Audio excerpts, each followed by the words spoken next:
avez pu le voir, j'ai subi une énième agression homophobe dans un McDo. C'est honteux. Je suis montée, à peine je suis sortie de l'ascenseur, ça a commencé à m'insulter. Donc je suis descendue chercher le personnel du McDo. De là, ils lui ont demandé d'arrêter. Le McDo a appelé la police. Et quand je remonte, il continue. Les menaces, mais je m'en bats les couilles.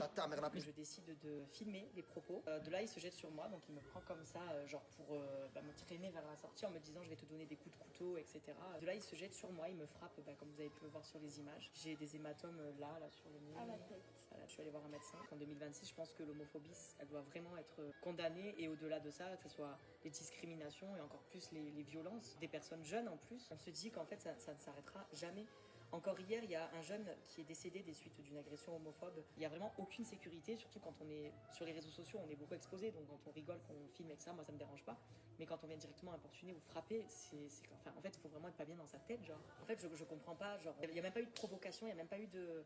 Le pire dans tout ça, c'est qu'il y avait tout le monde qui était là, tous les jeunes et tout, ils étaient là à filmer, à rigoler, mais personne ne réagissait. Donc c'est vraiment le directeur du McDo qui est venu pour nous séparer. C'est honteux. Les coups et tout, c'est quand même hyper violent. Ça en arrive à là, franchement, ça prend des proportions où je me dis, moi, je vais pas pouvoir rester à Marseille. Je sais qu'on m'a déjà beaucoup conseillé de partir.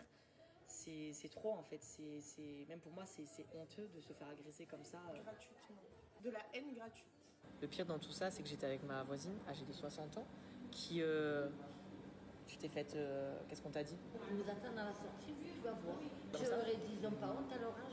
Aujourd'hui, si je prends la parole sur les réseaux sociaux, malgré ce qui vient de se passer, j'ai quand même honte de vous montrer ces images qui sont quand même honteuses en fait. Mais on a besoin de continuer à se battre pour continuer à briller. Et je dis aujourd'hui, moi je suis perdue sur est-ce que je peux rester ici, parce qu'en fait ça devient fatigant. Il y a d'autres villes où peut-être on s'intéresse moins à...